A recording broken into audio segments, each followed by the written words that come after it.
Hello everyone, welcome to EduAce channel. Today's video is part 5 of CUSET Chemistry 2019 paper discussion. I hope you have seen the first 4 videos that I uploaded earlier. Without wasting time, let's move on to the first question. Question first is, the two compounds P and Q shown below are, and the two compounds are given to you and the options are enantiomers, diastereomers, epimers and identical. So to solve this question, first we have to give the priorities according to the CIP rules. So I have the question written here. So here, if we look at this compound, carbon number 1 and carbon number 2. So first priority will be given to OH, second to COH, and third priority will go to this group. So if we will rotate this is anti-clockwise.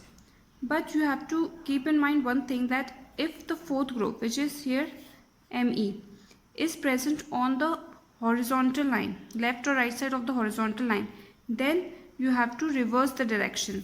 Mean if it is anti-clockwise, then you have to consider it clockwise and the configuration will be R.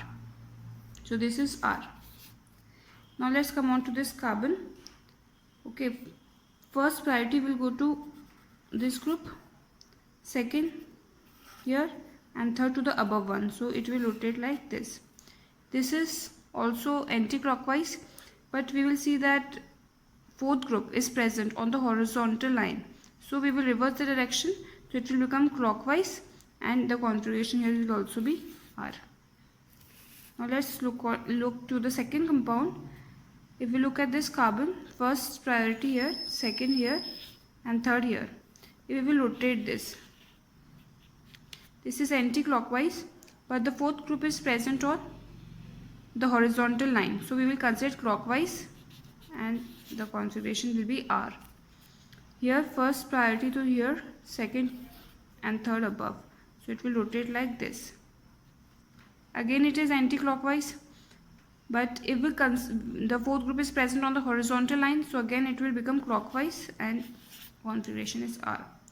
So if you will see here that all the carbon, here also first and second carbon, the configuration is R. Here also the configuration of both the carbons are R. So the answer is going to be that compound P and compound Q are identical. So let's move on to the next question. Question number 2. The reaction shown below is known as. So you will see in the reaction we are given an aromatic aldehyde and an acid anhydride, and they both are reacted with alkali salt, and we are getting an unsaturated compound.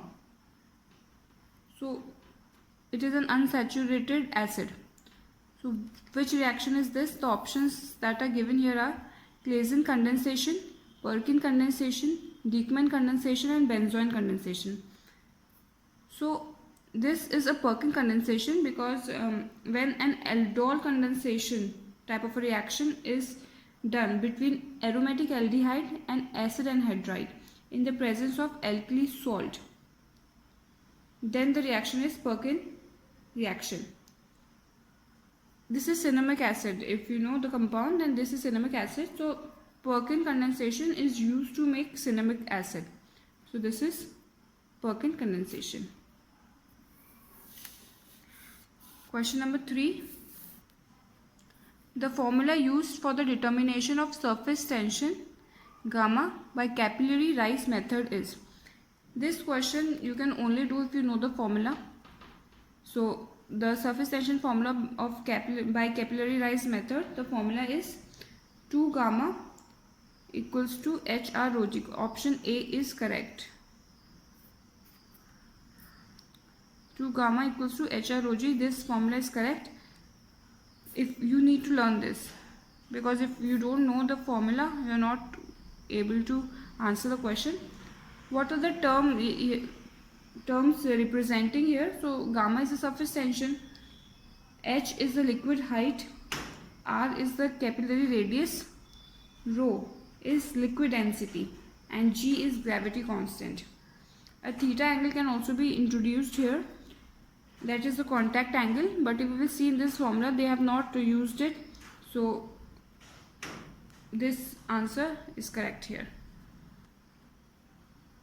Question number 4. The number of photons emitted by a 100-watt yellow lamp in 1 second is, and it is given that wavelength of yellow light is 560 nanometers and it possesses 100% efficiency.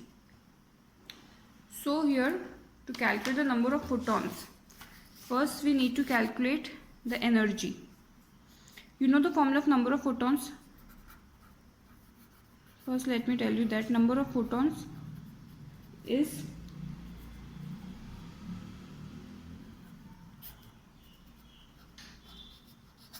power by energy. So power, it is given 100 watt to you. Energy you need to calculate. So first we'll calculate the energy. So the formula of energy is Hc by lambda. H is Planck constant. Its value is 6.626 into 10 raised to the power minus 34.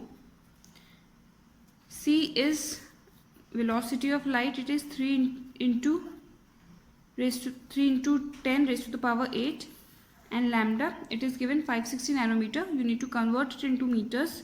So it is 560 into 10 raised to the power minus 9.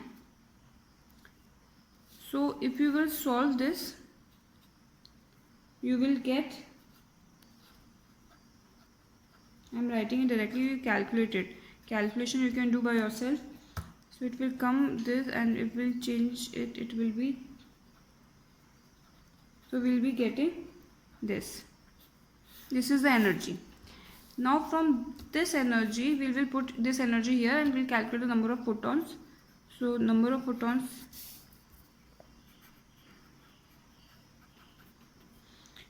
power is 100 watt and energy is 3.54 into 10 raised to the power minus 19. If you will solve this, you will get the answer. The answer is going to be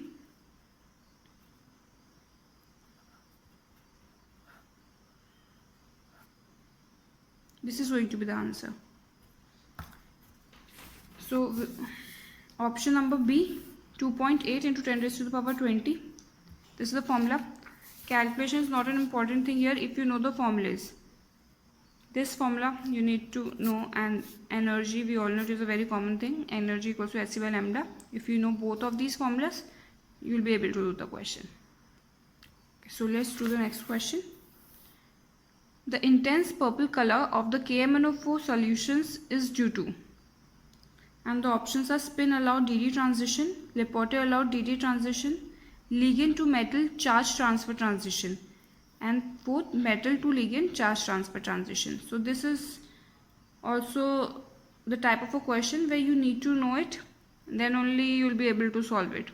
So the KMnO4 solution is colored due to ligand to metal charge transfer transition. So option C is correct. Question number 6. The chemical structure unit that serves as a platform of RNA is correctly represented by, and 4 options are given. This is a very easy question. The structure of RNA we all know. See, we can do it very easily. We know that in RNA 2 hydroxyl groups are present. In DNA 1 hydroxyl group is present, but in RNA 2 hydroxyl groups are present. So there is only one option in which there are 2 hydroxyl groups. So easily we can identify that option C is correct. Option C is the structure of RNA. So this is all for today's video. So till now, in these 5 videos, I have covered so many questions of 2019 CUSET paper. So I hope you get the pattern of the paper. So prepare accordingly. I will soon come with the next video. Till then, keep preparing, and thank you for watching.